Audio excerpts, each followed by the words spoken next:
নমস্কার বন্ধুরা, ভাগ্যলক্ষ্মী হেসেলে সবাইকে স্বাগত। যারা ভিডিওটিতে ক্লিক করেছেন তাদেরকে অসংখ্য ধন্যবাদ। আজকে আমি শাপলা ডাল দিয়ে রান্না করে দেখাবো। আর ভিডিওটি দেখতে থাকুন। ভিডিওর মধ্যে একটি টিপস দিয়ে দেব, তো বন্ধুরা সঙ্গে থাকুন। এবার আমি কড়াইতে বসিয়ে দিয়েছি ডাল, আর এখানে ছোলার ডাল আছে আর মসুর ডাল আছে। আমি দিয়ে দিলাম সামান্য সরিষার তেল, দিয়ে দেব সামান্য লবণ, দিয়ে ভালো করে মিশিয়ে দেব। মিশিয়ে দিলাম। এবার অপেক্ষা করব ডালটা সেদ্ধ হয়ে যাওয়া পর্যন্ত। আর লবণ আর সরিষার তেল দিলাম এই জন্য ডালটা তাড়াতাড়ি সেদ্ধ হয়ে যাবে। সেদ্ধ হয়ে গেছে, এবার আমি নামিয়ে নেব। দেখুন বন্ধুরা, এখানে ডালটা আমি গলিয়ে নিয়েছি। আর আমি ডালটা কিন্তু ভালোভাবে গলাইনি, আধা ভাঙা করে নিয়েছি। এখানে ওটা গলাইনি, এরকম একটু দানা দানা থাকবে।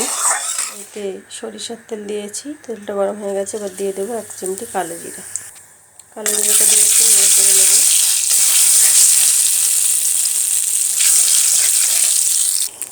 4টে কাঁচা লঙ্কা আর দেবো সামান্য হলুদ, দিয়ে ভালো করে মিশিয়ে নিলাম। এবারে দিয়ে দেবো আমি শাপলা নাড়গুলো। শাপলা নাড়টা দেওয়া হয়ে গেলে ভালো করে মিশিয়ে নেব। এবার দিয়ে দেবো আমি স্বাদ মতো লবণ দিলাম। দিয়ে এবার আমি ভালো করে মিশিয়ে দেবো। এবার দেবো আমি সামান্য একটু চিনি, টিস্পুন জিরা গুঁড়ো দিলাম। জিরা গুঁড়োটা দিয়ে আমি ভালো করে মিশিয়ে দেবো। ডালটা নরম হয়ে এসছে একটু। এবার দিয়ে দেবো আমি সেদ্ধ করা ডালটা দিয়ে দিলাম। এবার ভালো করে মিশিয়ে দেবো। ডালটা দেওয়ার পরে আমি ভালো করে মিশিয়ে দিলাম। আর এই তরকারিটা রান্নার সময় আমি তরকারিটা ঢাকবো না, ডালটা এমনিই নরম হয়ে এসছে, ঢাকা দিলে আরও গলে যাবে। এবার আমি ভালো করে এটা সেদ্ধ হওয়া পর্যন্ত অপেক্ষা করব। আমার শাপলা নাড়ের তরকারিটা হয়ে গেছে, এবার নামিয়ে নেব। আর দেখুন, আমি কিন্তু তরকারিটা ঢেকে দিইনি, ওইভাবেই আমি খুলে রেখে একটু নেড়ে চেড়ে দিয়েছি মাঝে মাঝে। তো এই পর্যায়ে এসে আমি নামিয়ে নেব।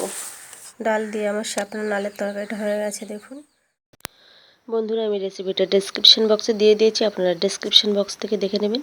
তো রেসিপি তো হয়ে গেলে এবার ফ্রি টিপসে। আজকের টিপস: অনেক সময় কষা তরকারিতে হলুদ দিলে হলুদ দলা পেকে যায়। সেক্ষেত্রে আপনারা তরকারি বসানোর আগে গরম তেলে হলুদটা দিয়ে দিন, দেখবেন আর দলা পেকে যাবে না। তাহলে বন্ধুরা, আজকের ভিডিওটি এই পর্যন্ত, দেখাবে পরের ভিডিওয়। আর ভিডিওটি যদি ভালো লাগে লাইক শেয়ার কমেন্ট করবেন। আর আপনি যদি আমার চ্যানেলে প্রথম হয়ে থাকেন তাহলে অবশ্যই সাবস্ক্রাইব করবেন। তো বন্ধুরা, যারা আমার ভিডিওটি পুরোপুরি দেখেছেন তাদেরকে অসংখ্য ধন্যবাদ। সকলে ভালো থাকবেন, সুস্থ থাকবেন। দেখা হবে পরের ভিডিওয়।